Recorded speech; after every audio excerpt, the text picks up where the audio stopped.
सभी प्यारे दोस्तों का स्वागत है सार्थक कोचिंग क्लासेस में। जैसा कि आप सभी साथियों को पता है, हमारी रीजनिंग की सभी एक दिवसीय एग्जाम्स के लिए कंप्लीट रीजनिंग की चैप्टर वाइज क्लास चल रही है, जिसमें हमारा चैप्टर नंबर 2 एनालॉजी टेस्ट चल रहा है, जिसकी पहली क्लास हमने कल करा चुके हैं। यदि आपने वो क्लास नहीं देखे तो उसकी लिंक मैंने आपको नीचे डिस्क्रिप्शन में दे दी है, आप उस क्लास को अवश्य देखें। ठीक है दोस्तों, आज हमारी एनालॉजी टेस्ट की दूसरी क्लास है, तो आप इस क्लास को ध्यान से देखें और मुझे उम्मीद है आपको इस क्लास से 1 से 2 क्वेश्चन आपके एग्जाम में अवश्य देखने को मिलेंगे। ठीक है दोस्तों, सभी प्यारे दोस्तों से निवेदन है क्लास को अंत तक जरूर देखें। ठीक है दोस्तों, चलिए अपनी क्लास स्टार्ट करते हैं।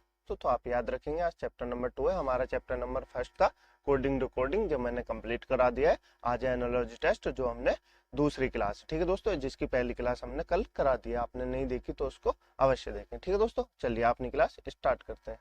हमारा पहला क्वेश्चन है दोस्तों, गर्म का संबंध ठंडे से ठीक उसी तरह जैसे भारी भारी का संबंध कैसे है। भारी का, ये भारी होगा दोस्तों, भारी का संबंध किससे है बताइए जरा दोस्तों।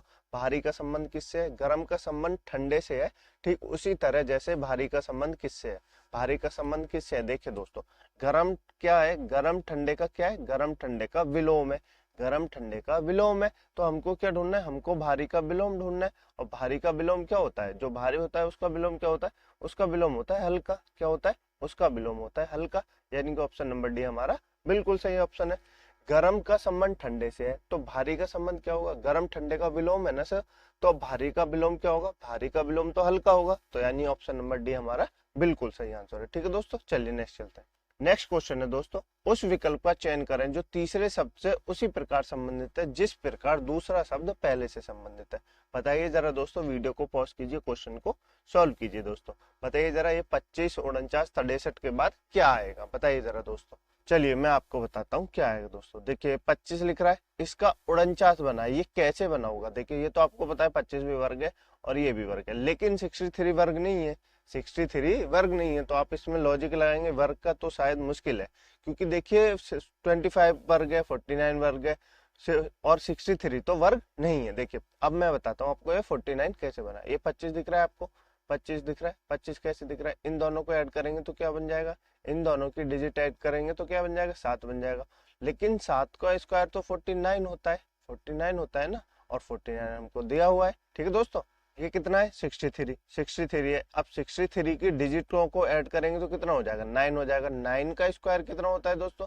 9 का स्क्वायर होता है 81। क्या होता है दोस्तों? 9 का स्क्वायर होता है 81, यानी कि ऑप्शन नंबर बी हमारा बिल्कुल सही आंसर है। देखिए दोस्तों क्या पूछा गया, उसमें जो डिजिट पहली डिजिट है उनको ऐड करके उसका स्क्वायर कर दिया गया है। क्या कर दिया गया? पहले डिजिट को ऐड करके उनका स्क्वायर कर दिया गया है। ऐसे ही आपसे पूछे जाएंगे। ठीक है दोस्तों, इन्हीं तरह से एनालॉजी टेस्ट में क्वेश्चन पूछे जाते हैं, ज्यादा मुश्किल नहीं होते, इसलिए मैंने आपको जितने हार्ड से हार्ड क्वेश्चन बन सकते थे वो सारे ले आया हूँ। आप टेंशन नहीं लीजिए, आप दोनों क्लासेस को ध्यान से देखिएगा, उन क्लासेस से आपको आपके एग्जाम में 1 से 2 क्वेश्चन अवश्य देखने को मिलेंगे। ठीक है दोस्तों, चलिए आगे चलते हैं। नेक्स्ट क्वेश्चन है दोस्तों, उस विकल्प का चयन करें जो तीसरे शब्द से उसी प्रकार संबंधित है जिस प्रकार दूसरा शब्द पहले से संबंधित है। दोस्तों वीडियो को पॉज कीजिए, क्वेश्चन को सॉल्व कीजिए दोस्तों। बताइए जरा दोस्तों क्या आंसर होगा। चलिए मैं आपको बताता हूँ। देखिए दोस्तों, चेयर का जो इससे संबंधित है, इसका संबंध इससे होगा। ठीक है दोस्तों, तो हमको क्या सॉल्व करना है? हमको पहले ये सॉल्व करना है। बताइए जरा दोस्तों, चेयर का संबंध इससे कैसे? देखिए कैसे है। सी का मैंने क्या कहा था? अल्फाबेट के आप सबसे पहले क्या कीजिए? नंबरिंग कीजिए। नंबरिंग से आपको पता चल जाएगा। अल्फाबेट के नंबरिंग करेंगे तो सी कितने पे होता है? सी 3 पे होता है। एच कितने पे होता है? एच 8 पे होता है। ई कितने पे होता है? ई 5 पे होता है। आर कितने पे होता है? आर 18 पे होता है। ठीक है दोस्तों, अब ई कितने पे होता है? ई 5 पे होता है। जे कितने पे होता है? जे 10 पे होता है। जी कितने पे होता है? जी 7 पे होता है। टी कितने पे होता है? टी 20 पे होता है। ठीक है दोस्तों, अब देखिए सी से 5 हुआ है, 3 से कितना हुआ है? 5 हुआ है, तो कितना हो गया? 2 ऐड हुआ है। कितना हुआ है? 2 ऐड हुआ है। एच से कितना हुआ है? एच से 10, 8 से कितना हुआ है? 8 से 10 हुआ है, तो कितना हो गया? 2 ऐड हो गया। 8 से कितना हुआ है? 10 हुआ है, तो 2 ऐड हो गया।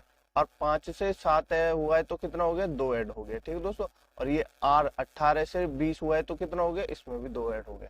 यानी कि इसमें जो लॉजिक लग रहा है वो लग रहा है 2-2 ऐड करके। ठीक है दोस्तों, यही हम इसमें लगा देंगे। देखिए जरा दोस्तों, डी कितने पे होता है? डी 4 पे होता है। ठीक है दोस्तों, आर कितने पे होता है? आर 18 पे होता है। ई कितने पे होता है? ई 5 पे होता है। एन कितने पे होता है? एन 14 पे होता है। ठीक है दोस्तों, इन सब में हमको क्या करना है? इन सब में हमको 2-2 ऐड कर देना है। ठीक है दोस्तों, तो इसी तरह आप इसको सॉल्व कर लेंगे। 4 में 2 ऐड करेंगे तो 6 हो जाएगा, 6 पे क्या होता है, 6 पे एफ होता है। ठीक है दोस्तों, 18 में 2 ऐड करेंगे तो 20 हो जाएगा, 20 पे क्या होता है, 20 पे टी होता है दोस्तों।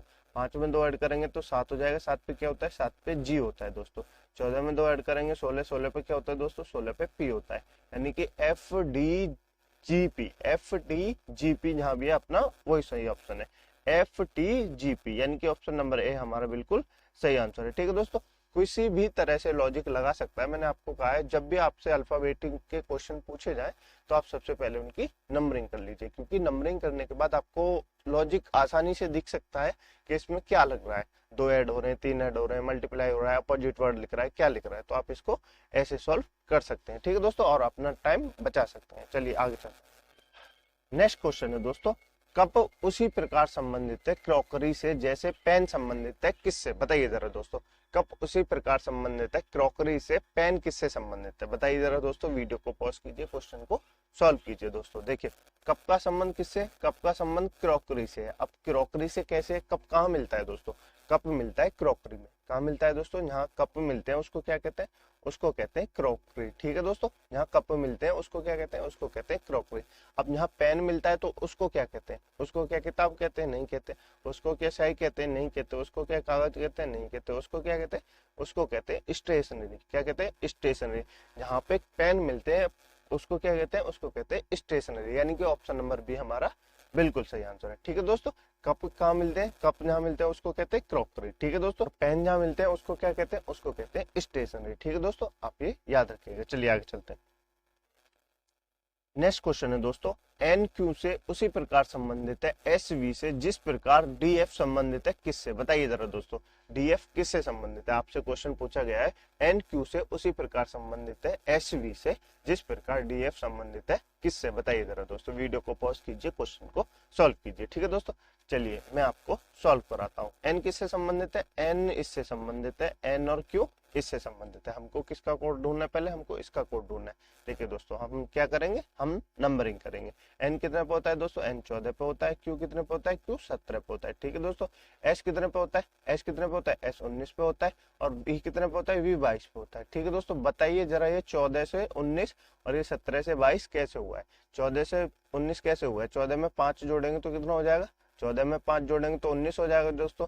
और 17 में 5 जोड़ेंगे तो कितना हो जाएगा, 17 में 5 जोड़ेंगे तो 22 हो जाएगा। ठीक है दोस्तों, यानी कि इनके नंबरिंग करके उसमें 5 अपनी तरफ से ऐड किए जा रहे हैं। ठीक है दोस्तों, तो हम भी ऐसे ही करेंगे। डी कितना होता है, डी 4 पे होता है। एफ कितने पे होता है, एफ 6 पे होता है। हमें क्या करना है, हमें इन सब में 5 ऐड कर देना है। ठीक है दोस्तों, 4 में 5 ऐड करेंगे तो 9 हो जाएगा। 6 में 5 ऐड करेंगे तो 11 हो जाएगा। 9 पे क्या होता है, 9 पे आई होता है। 11 पे क्या होता है, 11 पे के होता है। ठीक है दोस्तों, आई के कहाँ है, ऑप्शन नंबर बी हमारा बिल्कुल सही आंसर है। ठीक है दोस्तों, आप ये याद रखेंगे, बहुत आसानी से सॉल्व हो जाते हैं एनालॉजी टेस्ट के क्वेश्चन। बस उम्मीद है तो आपको ये कि आपको नंबरिंग याद होनी चाहिए अल्फाबेट की। ठीक है दोस्तों, चलिए आगे चलते हैं। नेक्स्ट क्वेश्चन है दोस्तों, उस विकल्प का चयन करें जो तीसरे शब्द से उसी प्रकार संबंधित है जिस प्रकार दूसरा शब्द पहले से संबंधित है। बताइए जरा दोस्तों, वीडियो को पॉज कीजिए, क्वेश्चन को सॉल्व कीजिए। ठीक है दोस्तों, चलिए मैं आपको बताता हूँ कैसे सॉल्व हो रहा है। देखिए दोस्तों, इसका संबंध इससे, हमको इसका संबंध इससे ढूंढना है। देखिए दोस्तों, ये क्या लिखा हुआ है, ये नंबर आप देखेंगे तो A B C D E F G H I J, मतलब सीधे सीधे नंबरिंग लिखे हुए हैं, मतलब अल्फाबेट लिखे हुए हैं। तो हम भी क्या करेंगे, हम भी इनको सीधे सीधे लिख देंगे। जैसे ये लिखा हुआ है दोस्तों, P Q R S T, P Q R S T. T के बाद क्या आता है दोस्तों, टी के बाद क्या आता है, बताइए जरा। T U V W X Y, क्या आता है दोस्तों, U V W X Y, यानी कि ऑप्शन नंबर सी हमारा बिल्कुल सही आंसर है। ठीक है दोस्तों, कोई लॉजिक नहीं लगाना, इसमें सीधे लॉजिक लगा हुआ है, A B C D F G H I P Q R S T U V W X Y. ठीक है दोस्तों, ये लॉजिक लगना है, ये लग गया, 2 सेकंड में क्वेश्चन सॉल्व हो गया। ठीक है दोस्तों, चलिए आगे चलते हैं।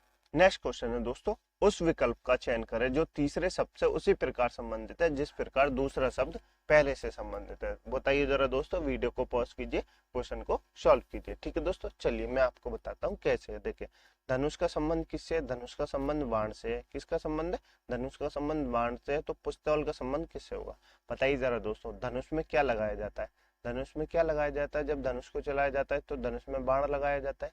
क्या लगाया जाता है दोस्तों, धनुष में बाण लगाया जाता है। लेकिन पिस्तौल में जब चलाई जाती है तो पिस्तौल में क्या लगाया जाता है बताइए जरा दोस्तों। पिस्तौल में बंदूक लगाई जाती है, गोली मारने लगाया जाता है, राइफल लगाई जाती है। पिस्तौल में क्या लगाई जाती है?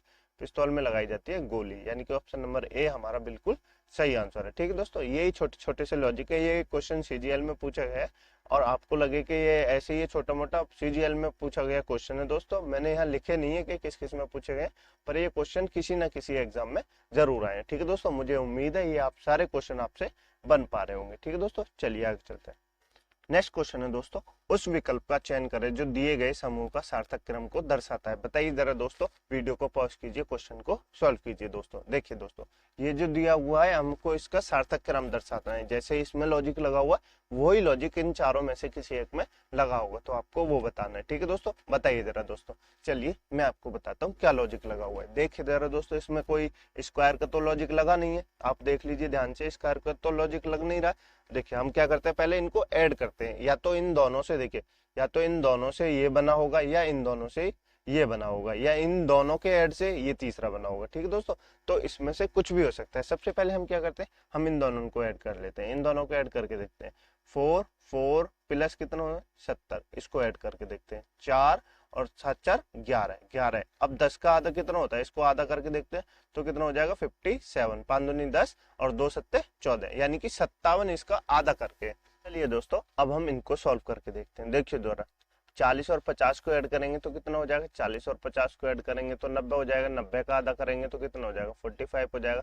लेकिन यहाँ तो 145 है, यानी कि ऑप्शन नंबर ए हमारा बिल्कुल गलत है। 34 और 68 को ऐड करेंगे तो कितना हो जाएगा, 34 और 68 को ऐड करेंगे तो कितना हो जाएगा, 8 4 12 की 2, हासिल को 1 3 6 9 और 1 10, यानी 102। इसको 2 से क्या करना है, इसको डिवाइड कर देना है। 5 दूनी 10 और 1 51, यानी कि 51 आ रहा है इसको आधा करके, तो ऑप्शन नंबर बी हमारा। और किसी में तो ऐसा नहीं मिल रहा। देखिए दोस्तों, 15 और 20 को ऐड करेंगे तो कितना हो जाएगा, 15 और 20 को ऐड करेंगे तो 35 हो जाएगा, ये तो वैसे ही कम हो जाएगा, तो ये भी गलत है। 60 और 30 को ऐड करेंगे 90 हो जाएगा, 90 को आधा 45 होता है, यानी कि सारे ऑप्शन अपने गलत है। बी ऑप्शन अपना बिल्कुल सही आंसर है। ठीक है दोस्तों, चलिए आगे चलते हैं। नेक्स्ट क्वेश्चन है दोस्तों, नीचे शब्दों के कुछ समूह दिए गए हैं, युग्म दिए गए हैं, इसमें अंत वाला युग्म अपूर्ण है। प्रश्न के नीचे वैकल्पिक शब्द दिए गए हैं जिनमें से एक शब्द उपयुक्त अंतिम अपूर्ण युग को पूरा कर सकता है। बताइए कि वह कौन सा शब्द है। दोस्तों वीडियो को पॉज कीजिए, क्वेश्चन को सॉल्व कीजिए। ठीक है दोस्तों, चलिए मैं आपको बताता हूँ कैसे सॉल्व हो रहा है। देखिए दोस्तों, ये पुलिस लिखा है, क्या लिखा है, पुलिस मैन लिखा हुआ है। ये क्या लिखा है, पेनिलेस लिखा हुआ है, क्या लिखा है, पेनिलेस लिखा हुआ है। ठीक है दोस्तों, देखिए पुलिस के शुरू के 2 अक्षर, कितने, शुरू के 3 अक्षरों को छोड़ के बीच का ये लिखा हुआ है और लास्ट के 3 अक्षरों को छोड़ दिया गया है, यानी कि बीच का ICE यहाँ लिखा हुआ है। क्या लिखा हुआ है, ICE यहाँ लिखा हुआ है। यहाँ लिख रहा है पेनिलेस, तो इसको देखिए पेन को छोड़ दिया गया है और लास्ट में लेस को, एस को छोड़ दिया गया है, यानी नील को लिखा गया है, यानी कि शुरू के 3 और लास्ट के 3 अक्षरों को छोड़ के लिखा हुआ है। देखिए दोस्तों, ऐसा ही हम इसमें करते हैं। कॉन्सोनेंट में शुरू के 3 को छोड़ देना है एंड लास्ट के 3 को छोड़ देना है, तो क्या बचेगा, सन बचेगा। क्या बचेगा दोस्तों, सन बचेगा, यानी कि ऑप्शन नंबर बी हमारा बिल्कुल सही आंसर है। ठीक है दोस्तों, तो चलिए आगे चलते हैं। नेक्स्ट क्वेश्चन में दोस्तों, उस विकल्प का चयन करें जो तीसरे शब्द से उसी प्रकार संबंधित है जिस प्रकार दूसरा शब्द पहले से संबंधित है। बताइए जरा दोस्तों कैसे संबंधित है। वीडियो को पॉज कीजिए, क्वेश्चन को सॉल्व कीजिए। ठीक है दोस्तों, चलिए मैं आपको सॉल्व कराता हूँ। बताइए जरा दोस्तों, अनाज गोदाम जल कहाँ पर, क्वेश्चन मार्क पूछा है। अनाज कहाँ रखा जाता है दोस्तों, अनाज कहाँ रखा जाता है, अनाज रखा जाता है गोदाम में। कहाँ रखा जाता है, अनाज रखा जाता है गोदाम में। और जल कहाँ रखा जाता है, बताइए जरा, जल कहाँ रखा जाता है। जल नहर में रखा जाता है, नहीं, नहर तो अपने आप बहती है। समुद्र में रखा जाता है, नहीं, समुद्र तो बहुत बड़ा है, उसको कहाँ रखेंगे। नदी में रखा जाता है, नहीं, जल को रखा जाता है बांध में। कहाँ रखा जाता है, जल को रखा जाता है बांध में, यानी कि ऑप्शन नंबर डी हमारा बिल्कुल सही आंसर है। ठीक है दोस्तों, इसी तरह आप इन क्वेश्चनों को सॉल्व कर सकते हैं। बहुत आसानी से लॉजिक है, आप इन लॉजिकों को लगाकर इन क्वेश्चनों को सॉल्व कर सकते हैं। ठीक है दोस्तों, ये आपके एनालॉजी टेस्ट की सीरीज थी जो मैंने आपको कंप्लीट करा दी है। इसी में से लॉजिक लगाएंगे, आपके एग्जाम में पूछे जाएंगे। ये जितने भी क्वेश्चन मैंने आपको कराए, ये CGL, CHSL, MTS, GD बहुत सारे एग्जामों में आए हुए हैं, उन्हीं को मैंने आपको कराया। तो आप इन लॉजिकों से क्वेश्चन को सॉल्व कीजिए, बाकी इन्हीं में से आपके एग्जाम में 1 से 2 क्वेश्चन अवश्य देखने को मिल जाएंगे। ठीक है दोस्तों, चलिए आगे चलते हैं। ये आपके लिए होमवर्क का क्वेश्चन है दोस्तों, इसका आंसर आपको कमेंट बॉक्स में जरूर बताना है। मुझे उम्मीद है ये क्लास आपको अच्छी लगी होगी। यदि ये क्लास आपको अच्छी लगी तो वीडियो को लाइक कीजिए, चैनल को सब्सक्राइब कीजिए, दोस्तों में शेयर कीजिए। दोस्तों इस क्लास की पीडीएफ डाउनलोड करने के लिए आप हमारे टेलीग्राम ग्रुप को ज्वाइन कर सकते हैं, जिसकी लिंक मैंने आपको नीचे डिस्क्रिप्शन में दे दी है। ठीक है दोस्तों, और अपना ख्याल रखिएगा। जय हिंद, जय भारत।